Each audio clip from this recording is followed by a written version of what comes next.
আমাদের ক্লাসের জন্য সবাই অবশ্যই নিজেদের নোট খাতা সাথে রাখবে, এবং ক্লাসটা যাতে এমন হয় যে স্টুডেন্ট এবং টিচার উভয়ই যাতে পরস্পরের সাথে কথোপকথন রাখতে পারে এবং সমস্যাগুলো সমাধান করে নিতে পারে। ওকে।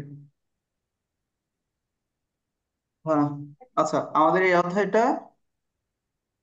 3.2 এর। ওকে। এখানে হচ্ছে বুলিয়ান অ্যালজেব্রার কথা বলা হয়েছে, তোমরা কি জানো অ্যালজেব্রা মানে কি? অ্যালজেব্রা মানে হচ্ছে বীজগণিত। বীজগণিত। আচ্ছা, বীজগণিত। কিন্তু এই অধ্যায়ে কি বীজগণিত নিয়ে আলোচনা করা হবে? এটা একটা ফ্যাক্ট। এখানে না। বুলিয়ান অ্যালজেব্রার কথা বলা হয়েছে, বুলিয়ান অ্যালজেব্রা। বুলিয়ান অ্যালজেব্রা আসলে কি আমাদের আগে জেনে নেওয়া দরকার। এখানে যেই অ্যালজেব্রায় বা যেই বীজগণিতের ধাঁচে আমরা আলোচনা করি সত্য এবং মিথ্যাকে নিয়ে, লজিক নিয়ে, এখানে উল্লেখ করে দিয়েছে বুলিয়ান অ্যালজেব্রা হলো এমন একটি গাণিতিক পদ্ধতি যা লজিকের, লজিক মানে যুক্তি, সত্য বা মিথ্যা এই দুটো মানের উপর নির্ভর করে। তার মানে এটা আমাদের অ্যালজেব্রায় যেহেতু যেমন অনেক মান আছে, যে 0 থেকে 9 পর্যন্ত ডিজিট আমরা ব্যবহার করতে পারি ডেসিমেলের মতো, কিন্তু এখানে শুধুমাত্র দুটো মান ব্যবহার করা হবে। তো দুটো মান কি কি? দুটো মান হচ্ছে, একটা হচ্ছে 0, একটা হচ্ছে 1। 0 1-এর উপর নির্ভর করে। এই 1 মানে হচ্ছে মিথ্যা, আর এই 1 মানে হচ্ছে সত্য। দুটো, তার মানে সত্য মিথ্যা, 0 1, এই দুটি মানের উপর ভিত্তি করে আমাদের আজকের ক্লাসটা শুরু হবে। তো এটি মূলত ডিজিটাল সার্কিট বা লজিক্যাল অপারেশন সম্পাদনের জন্য কাজে লাগে। ডিজিটাল সার্কিট কাজের জন্য, যেমন যোগ, গুণ এবং পূরকের কাজের জন্য লাগে। এটা আমরা বিস্তারিত জানবো। লজিক্যাল অপারেশনের সম্পাদনের জন্য এটা প্রয়োজন হয়। উদ্ভাবককে, উদ্ভাবক হচ্ছে জর্জ বুল। হ্যাঁ, তোমাদের এমসিকিউ এর জন্য লাগবে। তিনি কে ছিলেন? ইংরেজ গণিতবিদ ছিলেন। আচ্ছা, এটা আবিষ্কার হয়েছিল কত সালে? এটা গুরুত্বপূর্ণ, 1854 সালে এর ধারণা দেওয়া হয়। এটা কি গণিত এবং যুক্তির উপর নির্ভর করে। আমরা যে ম্যাথ করি, এ পর্যন্ত যে ম্যাথ গুলো করছিলাম, সে ম্যাথের সাথে লজিক যুক্ত করে, ম্যাথের সাথে লজিক যুক্ত করে এই বুলিয়ান অ্যালজেব্রা কনসেপ্টটা আসে। আমরা আগেই বলেছি সত্য মিথ্যার উপর নির্ভর করে। আমরা নেক্সটে যাই। এখানে আমরা যদি ডিজিটাল সার্কিটের ক্ষেত্রে এটা প্রয়োগ দেখি, সেক্ষেত্রে আমরা তো হ্যাঁ না বা সত্য বা মিথ্যার বিষয়টা দেখলাম। এখানে যেহেতু দুটো ডিজিট ব্যবহার করা হয়, 0 1, এটা আমরা যদি ডিজিটাল সার্কিটের উপর নির্ভর করে করতে চাই, সেক্ষেত্রে কেমন হবে? আমাদের কখনো ডিজিটাল সার্কিটে ভোল্টেজ কি পরিমাণে আছে তার উপর নির্ভর করে। যদি আমাদের ভোল্টেজ বা বিদ্যুতের উপস্থিতি থাকে, অর্থাৎ এখানে আমাদের উল্লেখ করা রয়েছে, দেখো 0 থেকে 8, 0 থেকে 8 ভোল্টেজ যদি থাকে, তাহলে এটা ইনঅ্যাক্টিভ রয়েছে, মানে শূন্য রয়েছে। এবার যদি আমরা বলি ভোল্টেজ রয়েছে 2 থেকে 5, সেক্ষেত্রে আমাদের বিদ্যুতের উপস্থিতি রয়েছে, তার মানে 1। এটা বোঝা গেছে? জি ভাইয়া। আচ্ছা, এবার এখানে তোমাদের উল্লেখ করে দিয়েছে, এই জায়গা তো সুন্দর করে ছক কেটে দিয়েছি, মানে ছবি আঁকানোর মাধ্যমে দেয়া হয়েছে এটা, কিন্তু এখানে আবার লেখা রয়েছে সুন্দর করে। এবার এই যুক্তি প্রকাশের জন্য আমাদের কি কি প্রয়োজন হয়? টু গেট প্রয়োজন হয়। টু গেট, এটা হচ্ছে and gate, or gate, not gate. And গেটের কাজ কি আমরা এই জায়গায় উল্লেখ করি। আমাদের যে 0 1 ব্যবহার করা হচ্ছে, এই 0 1 ব্যবহার করা হচ্ছে, 0 1-এর ভিতরে যদি দুটো মান ধরা হয়, এ এবং বি, এটা মনে করো 0, এটা মনে করো 1। হ্যাঁ, এই দুটো মান আমরা যোগ করছি, আবার দুটো মান গুণ করতে পারি, আবার একটা মানকে পূরক করতে পারি। এই তিনটে কনসেপ্টের উপরে ভিত্তি করে আমাদের এই যুক্তিমূলক কাজের জন্য তিনটে মান লাগে, একটা হচ্ছে অ্যান্ড, একটা অর, একটা নট। আমরা নেক্সট যাই। হচ্ছে মুলিয়ান অ্যালজেব্রার বৈশিষ্ট্য, কি কি বৈশিষ্ট্য আছে আমাদের? সাধারণ বীজগণিতের সাথে এর পার্থক্য আছে। সাধারণত আমরা 0 1 ব্যবহার করে, এটা আমরা উল্লেখ করে দিয়েছি অলরেডি।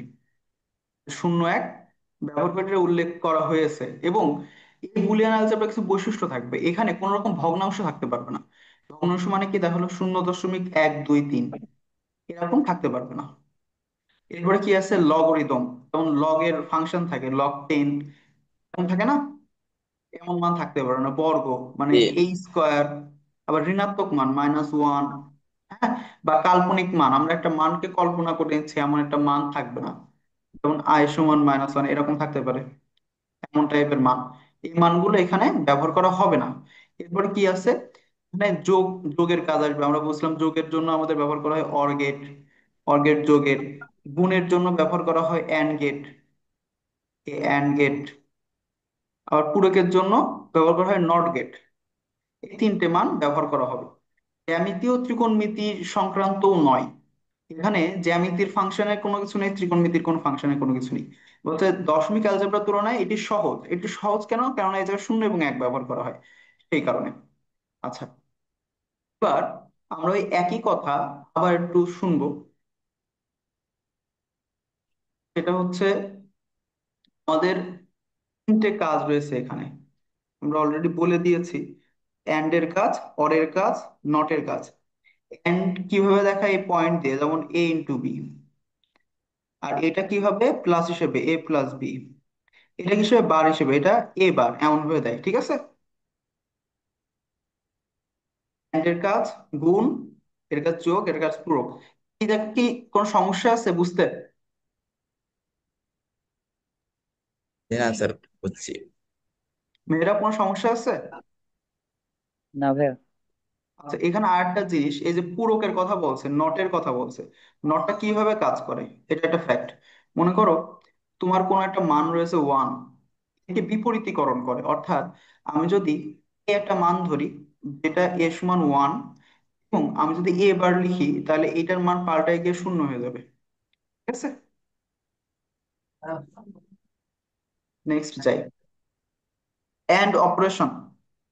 এন্ড এর কাজ তো গুণ করা। তোমরা একটু খেয়াল করে দেখো, গুণের ক্ষেত্রে আমরা কি করি, একটু বেসিক ভাব নিই আমরা। গুণের ক্ষেত্রে শূন্য আর এক যদি গুণ করা হয় কখনো, তাহলে কত হবে? শূন্য হবে না? হবে। আচ্ছা, শূন্যর সাথে যদি কখনো, শূন্যর সাথে যদি কখনো আমরা, শূন্যর সাথে যদি কখনো এক যোগ করি, তাহলে কি হবে? এক হবে, এক পার্থক্য আছে, হবে। তাই না? এখন এই দুটো কনসেপ্টের হুম। উপর ভিত্তি করে আমাদের করতে হবে যে কি কি সম্ভাবনার জায়গা আসতে পারে। এটা বলছে শূন্যর সাথে শূন্য যোগ হতে পারে। এটা তো এন্ড গেট, তার মানে গুণ, গুণের কাজ, গুণের কাজ। শূন্যর সাথে শূন্য গুণ করলে শূন্য হবে, শূন্যর সাথে এক গুণ করলে শূন্য হবে, শূন্যর সাথে শূন্য গুণ করলে শূন্য হবে, একের সাথে শুধুমাত্র এক গুণ করলে এক হবে। এটা উল্লেখ করে দিয়েছে, শূন্য যদি মান হয় সেক্ষেত্রে ফলাফল শূন্য হবে। একটা মান যদি শূন্য হয় এ এবং বি এর ভিতরে, এ অথবা বি এর ভিতরে কোনো একটা মান যদি শূন্য হয়, ফলাফল শূন্য হবে। কেননা গুণের সময় শূন্যের সাথে গুণ করলে শূন্য হয়। এবার অর অপারেশনের ক্ষেত্রে যদি একটা এক থাকে, তাহলে ফলাফল এক হবে, একটা এক থাকলে এক হবে। কেননা জায়গা শূন্যর সাথে এক যোগ করলেও এক হয়। তাহলে এইটাও আমরা বুঝলাম, শূন্যর সাথে এক যোগ করলে এক হয়, একের সাথে শূন্য যোগ করলে এক হবে, একের সাথে এক যোগ করলে এক হবে। এবং নটের কাজটা আমরা দেখছিলাম, নটের কাজটা আমরা দেখছিলাম সেটা কি? নটের কাজ হচ্ছে যদি কখনো শূন্য থাকে, যদি কখনো শূন্য থাকে, তাহলে এর পূরক যদি করা হয় এমন বা অথবা এ বার, এমন ভাবে দেওয়া হবে। এর যদি পূরক করা হয় তাহলে উল্টো হয়ে যাবে, যদি মান এক থাকে তাহলে শূন্য হয়ে যাবে, এটা আমরা জানি। নেক্সট, বুলিয়ান চলক। বুলিয়ান চলক কি? বুলিয়ান চলক হচ্ছে যে মান পরিবর্তন করা যায়। চলক এবং ধ্রুবক আমাদের জানতে হবে, এটা আমরা অবশ্য জানি, গণিতে পড়ছিলাম কি বিষয় আমাদের। চলক এবং ধ্রুবক আমরা যদি বলি যে এ প্লাস ওয়ান এমন একটা মান রয়েছে, এর মান তো পরিবর্তন করা যাবে। এর মান তো আমরা শূন্য অথবা এক ধরতে পারি, এর মান শূন্য হতে পারে, একও ধরতে পারে, একটা মান ধরা যাবে। কিন্তু এর মানটা পরিবর্তনশীল, কিন্তু এইটা তো পরিবর্তনশীল না। এটা পরিবর্তন করা যাবে মনের মান? না। আচ্ছা, তাহলে না, এখানে মনের মান চলক কেমন কোনটা? করে? চলক কোনটা? এখানে চলক হলো হুম। এ, এ। চলক, চলক। আর এখানে ওয়ান হলো ধ্রুবক। আমরা ধ্রুবক।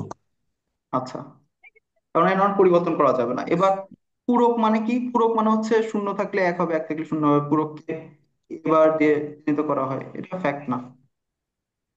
এবার দেখো, বুলিয়ানের মানে এই শূন্য এক ব্যবহার করে কিছু নিয়ম আছে।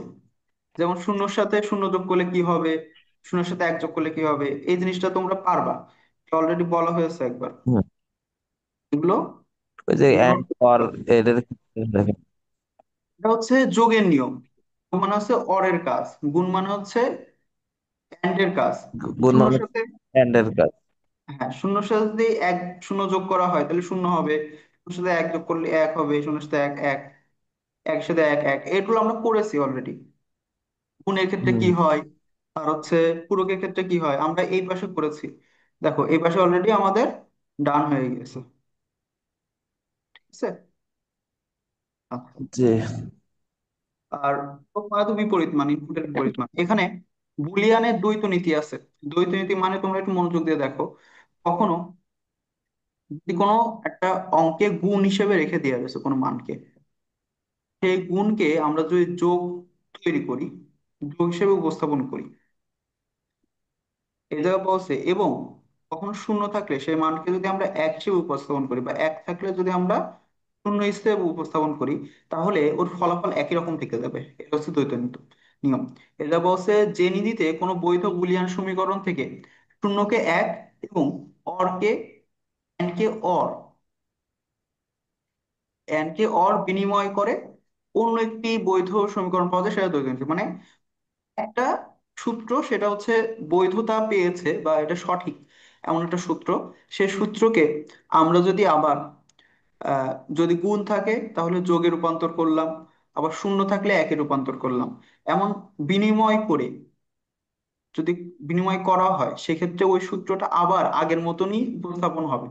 যেমন কোন একটা মান দিয়ে আছে এখানে উদাহরণে, আর এক যোগ করলে এক হয়, এটা একটা সমীকরণ যেখানে সত্যি আছে, মানে আসলে এক যোগ এক করলে তো এক হবে, তাই না? এই দ্বৈত নীতিটা কিন্তু হুম। খুবই গুরুত্বপূর্ণ, টেন স্টার, খুবই গুরুত্বপূর্ণ। আচ্ছা, এই জায়গা এক এবং এক আমরা বলছিলাম কি, যদি আমাদের এক যদি থাকে তাহলে আমরা কি করব, শূন্য বানাবো। আর যদি যোগ থাকে তাহলে গুণ বানাবো।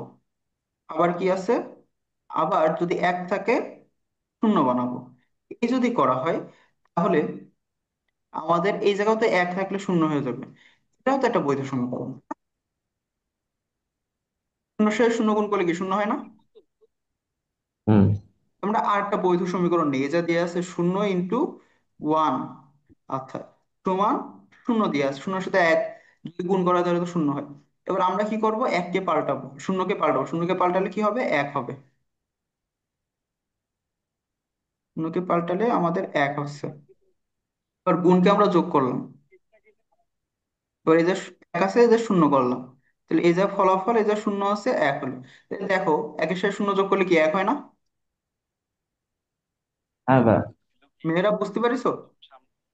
কিভাবে পারছি? বলি দ্বৈত নিয়ম মানে হচ্ছে, যদি আমাদের বুলিয়ানে কোনো মান, একটা বৈধ সমীকরণ থাকবে, যে আমরা এই পাশে যে মানগুলো করেছি, এই যে যে কোনো একটা নিচ্ছি আমরা এখান থেকে, যদি আমরা যে কোনো একটা মান নিই, যেমন এক যোগ এক এক হবে, এটা যদি আমরা নিই, এই পাশে দ্বৈত মানে আমরা নিচ্ছি যে এক যোগ এক করলে এক হয়। হ্যাঁ, এখন আমাদের উদ্দেশ্য কি, শূন্যকে এক বানানো, এককে শূন্য বানানো, ঠিক আছে। এবং হুম। যদি গুণ হিসেবে থাকে তাকে আমরা যোগ হিসেবে বানাবো, যোগ হিসেবে থাকলে তাকে আমরা গুণ হিসেবে বানাবো। হ্যাঁ, বানাবো। পরেও আরো হুম। একটা বৈধ সূত্র তৈরি হয়ে যাবে। সেটা দেখি, এক আছে শূন্য বানালাম, যোগ আছে গুণ বানালাম, হুম। তারপরে কি আছে, এখানে এক আছে শূন্য বানালাম, সমান দিলাম, বানালাম এখানে এক আছে শূন্য বানালাম, এটা একটা বৈধ সমীকরণ না? শূন্য সাথে শূন্য গুণ করলে কত হবে, শূন্য হবে না? হ্যাঁ, এটা হচ্ছে বিষয়, দ্বৈত নিয়ম বিষয়। নেক্সট, এবার বুলিয়ানের আমরা হুম। বুলিয়ানের উপপাদ্যে আমরা চলে আসবো। উপপাদ্যে কি বলছে, বলছে বুলিয়ানে এই যে গুণ বা যোগ করছে বা পূরক করছে, এইগুলো একটা নির্দিষ্ট নিয়ম মেনে চলে। সেই নিয়মগুলোই হচ্ছে বুলিয়ান অ্যালজেব্রা মৌলিক নিয়ম। আমরা মৌলিকে আসছি, তারপরে আস্তে আস্তে জটিলে যাব। এখানে আমাদের বুলিয়ানে কিসের কাজ, প্রথমে যোগের কাজ, তাই না? যোগের কাজের ক্ষেত্রে কি হতে পারে, এখানে দেখো একটু মনোযোগ দিয়ে। যদি বুলিয়ানে আমাদের কখনো শূন্যর সাথে কোনো মানকে যোগ করা হয়, যেমন এখানে লেখা রয়েছে a+0, এমন লেখা রয়েছে, শূন্যর সাথে যদি কখনো যোগ করা হয় তাহলে সেই মানটা পেয়ে যাবে। এটা যদি একাধিক মানও থাকে, দেখা হলো প্লাস এ প্লাস ওয়ান। জিরো, এমন যদি থাকে, হ্যাঁ, তাও কিন্তু তাহলে মান এ এ হবে। হবে। এখন এইটা আমরা একটু সুন্দরভাবে বুঝবো এর পরের স্টেপটা, কারণ এই যে একটা ফ্যাক্ট আছে। এই জায়গা দেখো, কি রয়েছে, প্রথমটা আমরা বুঝে গেলাম, এর সাথে শূন্য যোগ করলেও এ হবে। এবার হচ্ছে এর সাথে যদি এক যোগ হুম, করা হয় এক হবে। যদি কোনো মানটা এইভাবে থাকে, এ প্লাস এ প্লাস এ প্লাস বি প্লাস ওয়ান, এমন থাকলেও এর হুম, ফলাফল হবে ওয়ান। তার মানে ওয়ান থাকা মানেই ওই জায়গায় ফলাফল হিসেবে এক আসবে, ঠিক আছে। ঠিক এটা আছে একটু ভাই, ঠিক বিস্তারিত আমরা বুঝছি। বুঝতে পারবো। বিস্তারিত বুঝতে পারবো যে এ প্লাস এ যদি থাকে, কখনো এ প্লাস এ, তার মানে মানগুলো যদি একত্রে থাকে, এটা যেরকম এ প্লাস এ একাধিক আছে না, হুম, ভাই এই যদি সূত্রটা আমাদের মানেই। এরকম আসে এ প্লাস, ভাইয়া এ হুম, প্লাস এ প্লাস এ প্লাস বি, লাস্টে ওই ওয়ানটা যদি না থাকলে আমার ইকুয়াল কি বেরোবে? পণ যদি না থাকে, যদি না হুম, থাকে ওই যে বাকিটুকু রয়েছে সেটা, কারণ অন অন নাই। হ্যাঁ হ্যাঁ হ্যাঁ, আমরা সেটা সরলে শিখবো, ঠিক আছে। এইগুলো হচ্ছে সরল হুম, করার জন্য সূত্র, আমরা আগে এগুলো বুঝে নিই। এটা দেখো, এই তিন জি, নাম্বার যে সূত্রটা এই হিসেবে থাকে, হ্যাঁ, এই হিসেবে রয়েছে।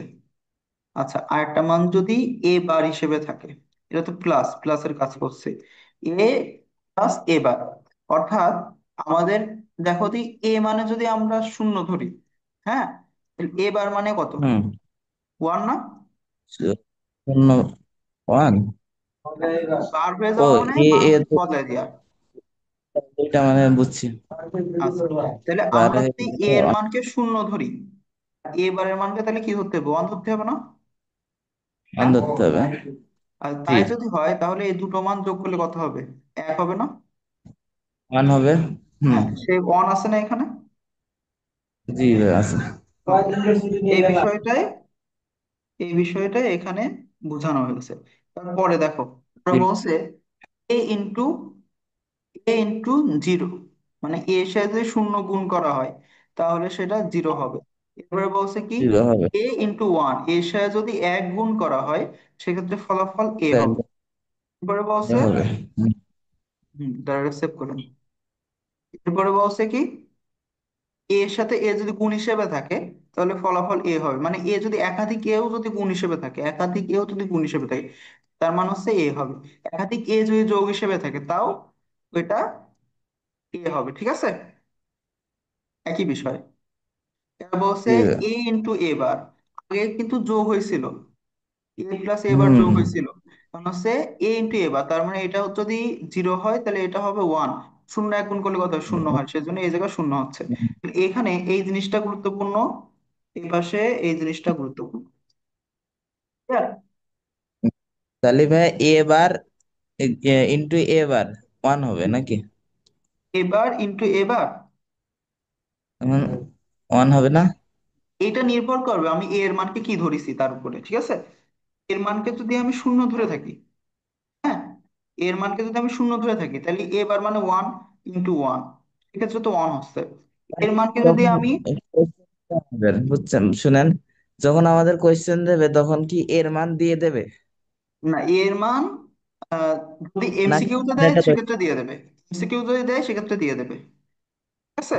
তাহলে কিন্তু আমরা হুম, সচরাচর এর মান, আমরা তো শূন্য ধরে করেছি, কিন্তু এর মান সচরাচর আমরা ওয়ান ধরে করব, ঠিক আছে।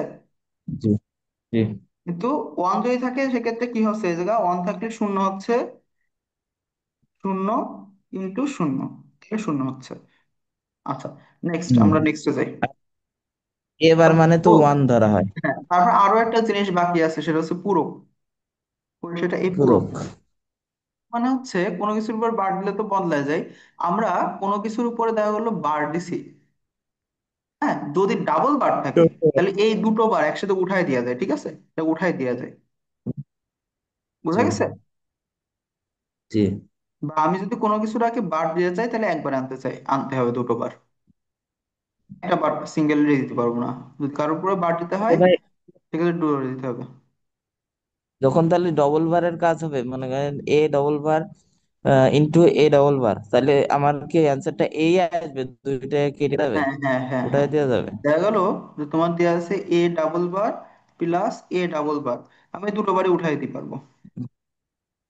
হ্যাঁ, আবার উঠাই আমার দিয়ে এ কোনো হবে একটা অ্যান্সার। সিচুয়েশনে, কোনো একটা সিচুয়েশনে আমার বার লাগছে যে এ হুম, প্লাস বি, এর উপরে আমার বার দিতে হচ্ছে কোনো একটা কাজের জন্য, সেই জন্য আমরা দুটো একসাথে বার হুম। দেবো, একবারে দিতে হবে, একটা বার সিঙ্গেল ভাবে দিতে পারবো না, ঠিক আছে? তখন তাহলে এবি, হুম। এবি আসবে না এ প্লাস? ক্ষেত্রে মনে করো আমি এ প্লাস বি এর উপরে দুটো বার, মানে বার লাগবে আমার, এ প্লাস বি এর উপরে আমার একটা কাজ করতে হবে, তার জন্য আমার বার দিতে হবে। এখন বার দিতে গেলে আমরা একটা বার দিতে পারবো না, দুটো বার দিতে হবে, হুম, বুঝতে ডবল গেছে? বার দিতে হবে, হ্যাঁ। হুম। না, ওর এই ইকুয়ালটা বেরোবে কত তাহলে? ডবল বাস এ, এ, এ ওইটা প্লাস বি ক্যালকুলেশন, উপরে দুইটা হ্যাঁ বার। ওইটার ক্যালকুলেশন আমরা একটু পরে বসবো, তো আচ্ছা, মৌলিকটা শিখে নিই তারপর আস্তে আস্তে যাবো। আচ্ছা, আচ্ছা। এখানে দেখো যৌগিক, যৌগিকের কিছু উপপাদ্য আছে, সেটা হচ্ছে প্রথমটা বিনিময় উপপাদ্য, ঠিক আছে? আমরা একটু দেখি, আমরা মৌলিক বিনিময়। উপপাদ্য তো দেখে নিছি কিভাবে হবে। আচ্ছা, আমরা এবার আসছি যৌগিক উপপাদ্যের ভিতরে কি আছে, বিনিময় উপপাদ্য আছে, অনুষঙ্গ আছে, এই পাশে আছে বিভাজন, এই পাশে আছে সহায়ক। আমরা প্রথমে দেখি বিনিময় উপপাদ্যটা কি। বিনিময় উপপাদ্য মানে হচ্ছে, মনে করো কোনো একটা মান তুমি গুণ হিসেবে রাখছো, ইনটু বি, হ্যাঁ, এর ফলাফল হিসেবে তুমি বি কে যদি জি, এইখানে আনো এবং এ কে যদি এই পাশে আনো, তার মানে বি ইন্টু এ, বিনিময় করো, বি এর জায়গায় এ, এর জায়গায় বি যদি রাখো, তাও কিন্তু একই ফলাফল আসছে না? জি, এটা বিনিময়। এবার নাকি? যোগের ক্ষেত্রেও একই, যা হলো এ প্লাস বি রাখলে প্লাস বি আছে, সমান বি এর জায়গায় তুমি এ আনলে, এর জায়গায় তুমি বি আনলে, তাহলে কি হচ্ছে, বি প্লাস এ, কি বিষয় না? জি, এটা বিনিময়। এবার অনুষঙ্গ মানে দেখো, অনুষঙ্গ মানে হচ্ছে ব্র্যাকেটের ভিতরে থাকবে, যদি কখনো এ প্লাস বি প্লাস সি এভাবে লেখা হয়, এই জিনিসটা আমরা আরেকভাবে কিভাবে লিখতে পারি, আমরা লিখতে পারি না, এ প্লাস এটা বি লিখলাম, তারপর ব্র্যাকেট দিলাম, তারপর প্লাস সি দিলাম, একই বিষয় না? জি, গুণের ইস্যু একই, এ ইন্টু বি ইন্টু সি সমান এ ইন্টু বি ইন্টু সি, কি বিষয়? আমরা এই জায়গা গুণ হিসেবে রাখি বা এই জায়গা গুণ হিসেবে রাখি, ব্র্যাকেট হিসেবে যেহেতু যোগ এবং গুণ ইস্যু দুটোই সেম। আচ্ছা, এবার বিভাজন উপপাদ্যটা বেশি গুরুত্বপূর্ণ, বিভাজন উপপাদ্যটা হুম, তোমার জন্য বেশি গুরুত্বপূর্ণ, 10 স্টার। আচ্ছা দেখো, বিভাজন উপপাদ্য কি বলছে, যদি কোনো মান, আমরা এটা বীজগণিতে যেভাবে শিখছিলাম সেম, যদি কোনো মান গুণ হিসেবে থাকে, এইভাবে থাকে, বি প্লাস সি এই হিসেবে যদি থাকে, তাহলে আমরা একবার বি এর সাথে দিই, এ একবার সি এর সাথে দিই না? জি তাহলে এ ভাইয়া। এ ইন্টু একবার বি, বির সাথে দিয়ে একবার বি। হ্যাঁ, এই প্লাস, এ ইন্টু বি প্লাস এ, এ ইন্টু সি।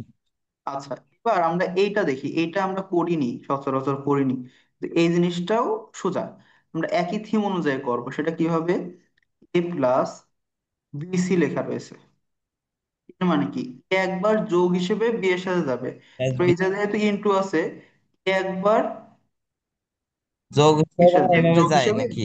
যে গুণ হিসেবে আমরা, আমরা তো গুণের কাজ করি করেছি যেভাবে এতদিন তো, করতাম। হ্যাঁ এতদিন তো আমরা গুণের কাজ করেছি, আমরা গুণের তো কাজ যোগ যেভাবে হিসেবে হয়। করতাম এরকম, হ্যাঁ?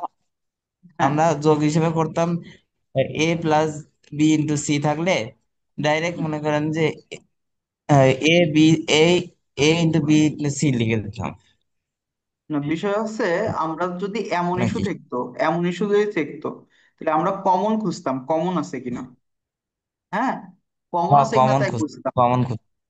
কিন্তু হুম, এখন আমরা এটা কি সরি। করব, হ্যাঁ এখন আমরা কি করব, এর সাথে মাঝখানে কি যোগ আছে না, এর সাথে একবার বি যোগ জি, হবে, তারপর এই যে যেহেতু ইনটু আছে, যেহেতু ইনটু দেবো, হ্যাঁ, তারপর এর সাথে সি হবে, একটু মনোযোগ দিয়ে দেখো, এর সাথে বি যাবে, এটা হচ্ছে যোগ হিসেবে, তাহলে বি এ যাবে, প্লাস বি হবে, এ প্লাস বি হলো, ঠিক আছে? এ প্লাস এবার মাঝখানে ইনটু আছে ইন্টু না, এ, এই ইনটুটা দিলাম, এ প্লাস, হ্যাঁ বুঝছি, এবার এ প্লাস সি, এ প্লাস সি।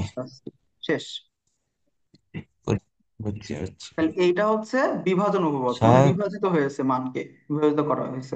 আচ্ছা, এবার সহায়ক উপপাদ্যটা আমরা দেখবো, সহায়ক, এটা সহায়ক উপপাদ্য তুমি একটু মনে রাখতে পারো, যদি এইটা, এই মানগুলো মনে রাখাই সবচেয়ে ভালো, হ্যাঁ।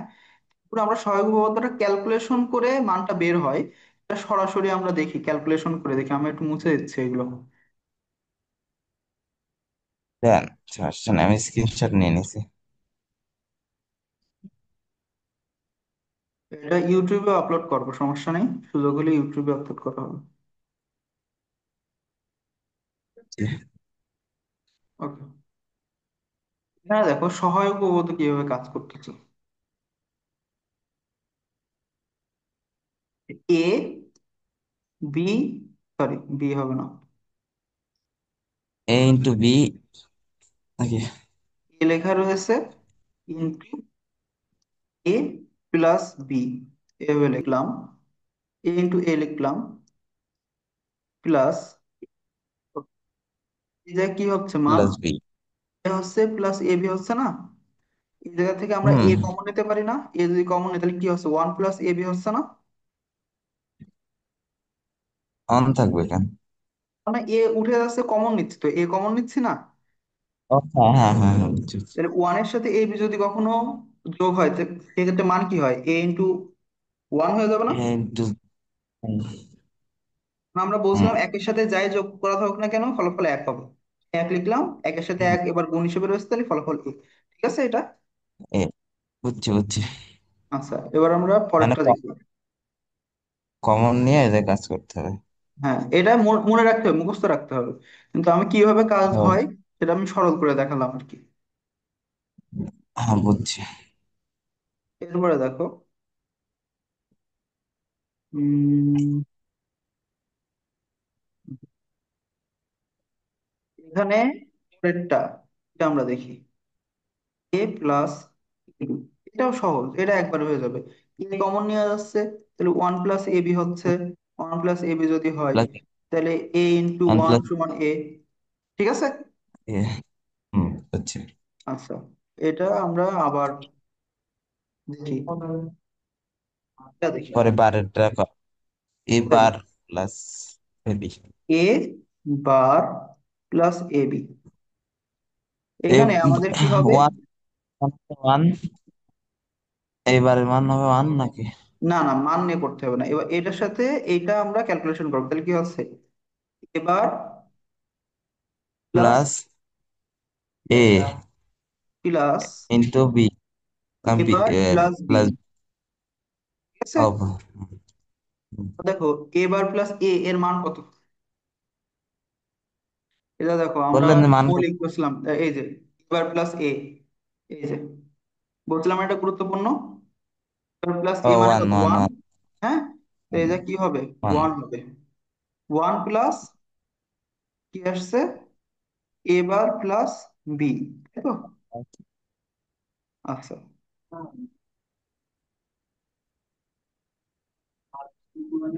আচ্ছা এই জায়গায় আমাদের একটা ভুল হয়েছে, এই যে যোগ হবে না গুণ হবে, আচ্ছা আবার, অনলাইনে তো আস্তে আস্তে আমি আমি ইউজ টু হয়ে যাবো, তুমি ইউজ টু হয়ে যাবো, তখন হয়ে যাবে। এই দেখো আবার দেখো কি হচ্ছে, এবার প্লাস এ হচ্ছে না, এই মাঝখানে ইনটু হুম। আছে না, তাহলে এই জায়গায় ইনটু হবে, হ্যাঁ, তাই আমি তো ইন্টু বলছিলাম, আপনি তো প্লাস দিলেন। যাই হোক মিস্টেক হয়েছে একটা, এবার প্লাস বি, ঠিক আছে, তাহলে এই জায়গায় কত হচ্ছে, ওয়ান হচ্ছে, ওয়ান এই জায়গায় আসবে। ওয়ান হচ্ছে, এই জায়গায় ওয়ান ইন্টু এবার প্লাস ওয়ান বি, ইন্টু এবার প্লাস। তাহলে আমরা ফলাফল কি লিখতে পারি, এবার প্লাস বি লিখতে পারি না, সেটাই আমাদের ফলাফল রয়েছে এখানে। হ্যাঁ, লিখতে পারি। আচ্ছা, এর পরেরটা আমরা দেখি, পরেরটা, ওয়ানের সাথে যাই গুণ করা হয় তাই হবে। হ্যাঁ এবার এটাও ইন্টারেস্টিং, তার মানে আমরা কিন্তু আস্তে আস্তে সরল করে ফেলছি, হ্যাঁ আমরা কিন্তু সরল হুম, করে ফেলছি, এটা বুঝছি। কি আসছে, জি। এ প্লাস এবার বি, এটাই কি হবে, আমরা এর সাথে এবার দেবো, তার মানে এ প্লাস এবার, এ প্লাস এবার, তারপর তারপরে আছে কি হবে, এ প্লাস বি, এ এ প্লাস প্লাস বি। বি, ওকে, এ প্লাস এবার মানে কত, one one. Plus, sorry A into, plus B A into plus, A plus B তাহলে ফলাফল কি হচ্ছে, এ প্লাস বি হচ্ছে না।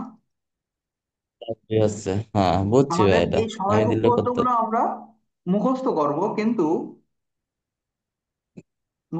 কিন্তু এটা নিয়ম আমাদের জানি। টেকনিক্যালি করলেই আমাদের সমস্যা নেই, হ্যাঁ এটা আমরা টেকনিক্যালি যদি টেকনিক্যাল করি, নিয়ম জানি।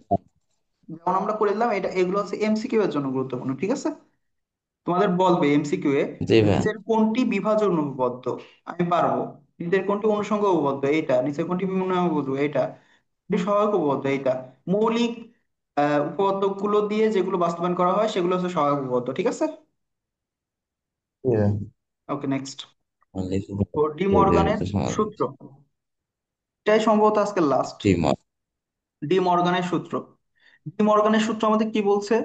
বলছে আমরা হচ্ছে আগে পিথাগোরাসের উপপাদ্য পড়েছি না? জি ভাই।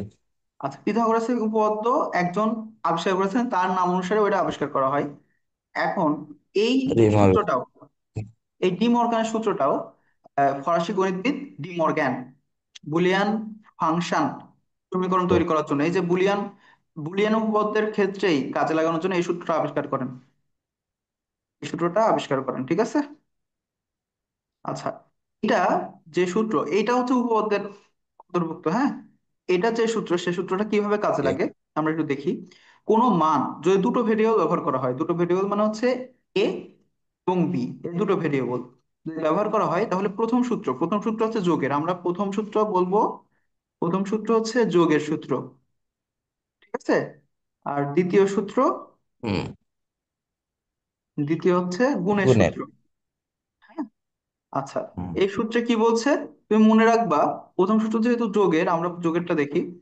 কোনো মান যদি এমন ভাবে রয়েছে যে তারা পরস্পর যোগ হিসেবে রয়েছে, দুটো ভেরিয়েবল দিয়ে করি, যোগ হিসেবে রয়েছে এবং উপরে বার হুম। রয়েছে, তাহলে এই ওরে বারটা বারে। ভেঙে যাবে, বারটা ভেঙে যাবে পরবর্তীতে, বার যদি ভেঙে যায়, বার যদি ভেঙে যায় তাহলে কি হবে, এই বার আলাদা হয়ে যাবে এবং যোগ হয়ে যাবে গুণ, তার মানে কি, এ বার ইন্টু বি বার, ঠিক আছে? এবার ঠিক এখন। আবার দ্বিতীয় সূত্রের বেলায় একই রকম, বলছে কোনো মান দুটো যদি গুণ হিসেবে থাকে এবং উপরে বার থাকে, তাহলে বার ভেঙে যাবে, বার ভেঙে সবাই আলাদা আলাদা হয়ে যাবে, এবং এই যে যদি গুণ থাকে তাহলে সেটা যোগ হিসেবে উপস্থাপিত হবে, ঠিক আছে? হ্যাঁ, বুঝতে পারছি। এবার তিনটে ভেরিয়েবল আমরা দেখি, বলছে A plus B plus C bar. এবার আমরা বার ভেঙে দেবো, এইবার ভাঙলাম, এইবার ভাঙলাম, তাহলে কি হচ্ছে, এবার এ বি এবার bar C bar into into থাকবে, এবার। হ্যাঁ, ঠিক আছে? এটা হচ্ছে প্রথম সূত্র, তিনটা ভেরিয়েবল ব্যবহার করে। এবার আমরা এ ইন্টু বি ইন্টু সি এভাবে রয়েছে বার, এবার কি করতে হবে, আমাদের এই বার গুলো ভেঙে যাবে, তাই গুণ হয়ে যাবে যোগ, তারপরে এ প্লাস বি প্লাস সি। যাই হোক, আমাদের আজকের কোশ্চেন অ্যান্সার, আজকের ক্লাসের বিষয়ে তোমার অভিমত কি, আজকের ক্লাসটা করে কেমন লাগলো? জি ভাইয়া, ভালোই লাগছে। আর অনেক কিছু বুঝলাম যেগুলো আমার জানা ছিল না। মানে বর্তমান সময়ে আমার এতদিন যাবৎ কলেজে শুরু হয়েছে, আমার কোনো কিছুই ধারণা ছিল না সম্পর্কে। এখন আজকে ক্লাসটা করার পরে মানে মোটামুটি একটা বেসিক ধারণা আর কি আসছে সূত্র সম্পর্কে। মানে কিভাবে জিনিসটা কাজ করে আর কি, বুলিয়ান অ্যালজেব্রার বিষয়টা যেভাবে কাজ করে, আমরা কিছু হলেও মনে করেন যে সম্পূর্ণ না বুঝি, কিছু হলেও আমার ক্যাচ করতে পারছি। আচ্ছা, এটা তো 3.2। হ্যাঁ, এখন জি। অনেক সময় ধারণা থাকে যে অনলাইন ক্লাসে শিখতে পারবে না বা বুঝতে পারবে না। আজকের ক্লাসটা করে তোমার কি মনে হলো? যদিও আমাদের প্রথম ক্লাস ছিল, কিছু সীমাবদ্ধতা ছিল, তারপরেও তোমার কি মনে হচ্ছে, তোমার কি ভরসা জায়গা তৈরি হচ্ছে কিনা যে অনলাইনে আমি শিখতে পারবো কিনা? ই ভাই, শিখতে পারাটা কি কেমন জিনিসটা, ধরেন নিজের কাছে। এখন ধরেন আপনি তো আপনার মতন ক্লাস করাচ্ছেনই। এখন আমি যদি আপনার ক্লাসটা ভালোভাবে না দেখি, মনোযোগ না দিই, নোট না করি, তাহলে তো মনে করেন যে ওইটা ওই ক্লাসের মতনই হয়ে যাবে। আমি আমার মতন জায়গায় গুটি জায়গায়। হ্যাঁ, তো আমরা শিক্ষক যেমন ডেডিকেশনের সাথে ক্লাস করাবে, স্টুডেন্টরাও ডেডিকেটেড থাকবে এই আশা করি। তো আমরা আগামী ক্লাসগুলোও ইনশাল্লাহ আজকের ক্লাসের চেয়ে ভালো হওয়ার সম্ভাবনা থাকবে। আজকে ক্লাসটা এই পর্যন্তই থাকুক, আগামী দিন আমরা সময় জানায় দেব, একই সাথে অনলাইন ক্লাসের ভর্তি চলতে থাকবে। দেখা যাক কতজন স্টুডেন্ট আসুক, যে কয়জন স্টুডেন্ট থাকুক না কেন আমরা অনলাইন ক্লাস চালিয়ে যাবো, ঠিক আছে? জি ভাই। ওকে, ঠিক আছে, থ্যাংক ইউ, আর আমরা এটা আপলোড করে দেবো ইনশাল্লাহ। আসসালামু আলাইকুম। ওয়ালাইকুম আসসালাম।